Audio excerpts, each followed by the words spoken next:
اعوذ باللہ من الشیطان اللعین الرجیم بسم اللہ الرحمن الرحیم الحمد للہ الذی جعل کمال دینہ و تمام نعمتہ بولایت علی بن ابی طالب علیہ السلام والصلاة والسلام علی سید الانبیاء والمرسلین اما بعد بسم اللہ الرحمن الرحیم۔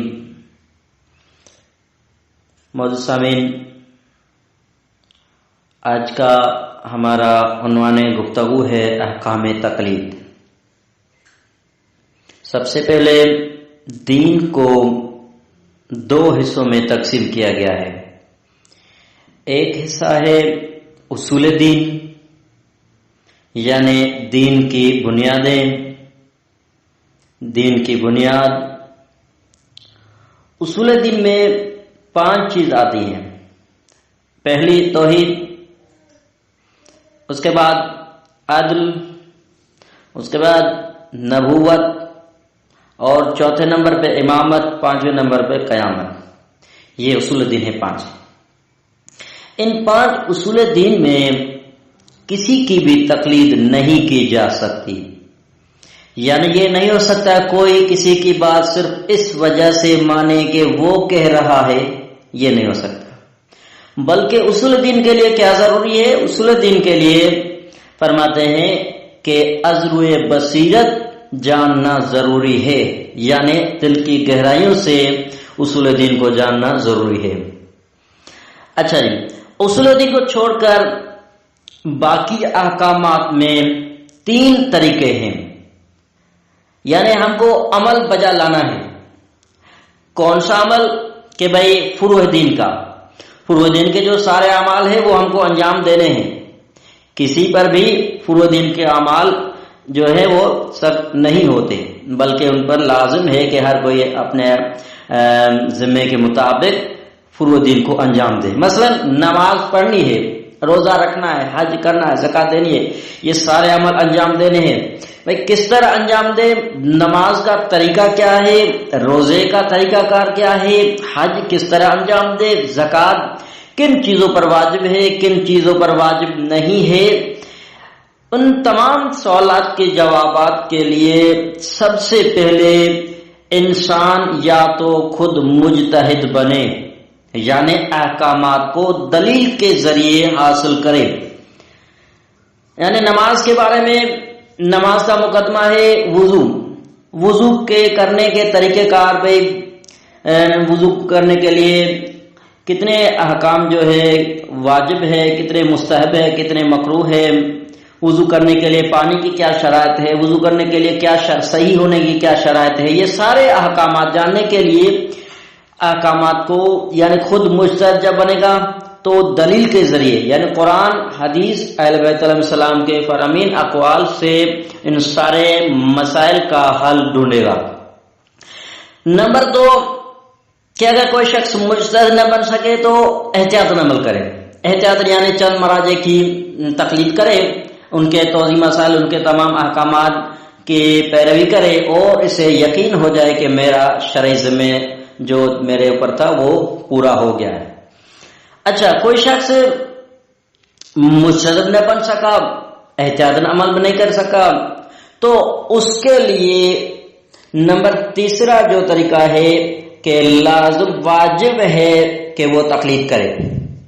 یعنی تقلید کس بندے پر واجب ہے؟ کہ نہ وہ مجتہد بن سکا، نہ وہ احتیاط عمل کر سکا، تو اس کے لیے واجب ہے کہ وہ تقلید کرے۔ اچھا، تقلید کا مطلب کیا ہے؟ ہمارے ہاں معاشرے میں تقلید کو بڑا وزنی کوئی چیز پیش کی ہے کہ بھئی تقلید، لوگ ڈر جاتے ہیں تقلید کے نام سے۔ تقلید یعنی مجتہد کے فتوے پر عمل کرنا، اور یہ فطری بات ہے، عقلاً بات ہے کہ جو جاہل ہوتا ہے وہ عالم کی بات پر عمل کرتا ہے، یعنی نہ جاننے والا کسی جاننے والے کے بات پر عمل کرتا ہے۔ اچھا، مثلا کوئی شخص کسی جگہ جاتا ہے کہ بھئی اس شہر میں کسی بندے کے پاس جانا ہو، اس کا گھر معلوم نہ ہو، تو کسی سے پوچھے گا کہ بھئی مجھے سب سے پہلے گھر کا معلوم نہیں ہے، وہ کس علاقے میں اس کا گھر ہے جو جس بندے کے پاس مجھے جانا ہے۔ تو خود اسے پتا نہیں کہ میرے دوست کا گھر کہاں ہے. اچھا، جب اسے خود کو پتا نہیں تو کیا کرے گا؟ کسی بندے سے پوچھے گا کہ ان کے مقیم جو ہے وہ علاقے والوں سے پوچھے گا فلاں بندے کا گھر کہاں ہے. اچھا، یعنی اس کے کہنے پر وہ جب وہاں پہنچے، یعنی اس کی تقلید کی. وہ تقلید یعنی مجتہد کے فتوے پر عمل کرنا. اچھا، ہر کسی کی تقلید کر دیے؟ نہیں. فرماتے ہیں یعنی اسلام میں اندھی تقلید سے روکا گیا ہے. جو کوئی آئے اس کی بات نہیں ماننی، بلکہ جس مرجع کی تقلید کرنی ہے تو وہ سب سے پہلے کیا ہو؟ وہ مرد ہو، یعنی عورت کی تقلید نہیں کی جا سکتی. اس کے بعد بالغ ہو، یعنی نابالغ کی تقلید نہیں کی جا سکتی. اس کے بعد عاقل ہو، یعنی عقل مند ہو، دیوانے کی تقلید نہیں کی جا سکتی. اچھا، اس کے بعد شیعہ اثنا عشری ہو، یعنی 12 اماموں کے ماننے والا ہو، تبھی اسی کی تقلید کی جا سکے گی. شیعہ اثنا عشری ہو. اس کے بعد حلال زادہ، زندہ یعنی مردہ جو مر گیا ہو مجتہد، اس کی تقلید نہیں کی جا سکتی، بلکہ زندہ جو ہے اسی کی تقلید شروع جو کرے گا وہ زندہ کی شروع کرے گا. باقی جو مثلا کسی کا مرجع جو خدا نہ خاصا فوت کر گیا ہو، مر گیا ہو، تو وہ اس کے جو زندگی میں حکم تھا وہی اس کے مرنے کے بعد بھی وہی حکم چلے گا. اس کے بعد 7ویں شرط جو ہے عادل ہو. عادل یعنی تمام واجبات کو انجام دے اور تمام محرمات سے اپنے آپ کو بچائے، اس کی تقلید کی جائے گی. یعنی جو بھی عادل مجتہد کی 7ویں شرط یہ ہے کہ عادل ہو. عادل یعنی ایک تو یہ ہے کہ جو واجبات اس کے ذمہ ہو وہ سب ادا کرے، انجام دے، اور جو حرام کام ان پر ہو تو ان سے اپنے آپ کو بچائے. اچھا، عادل ہونے کی ایک دوسری علامت یہ بھی ہے کہ اس کے بارے میں اہل محلہ دوست احباب سے معلوم کرے تو اس کی اچھائی کی تصدیق کرے تو وہ عادل کہلائے گا.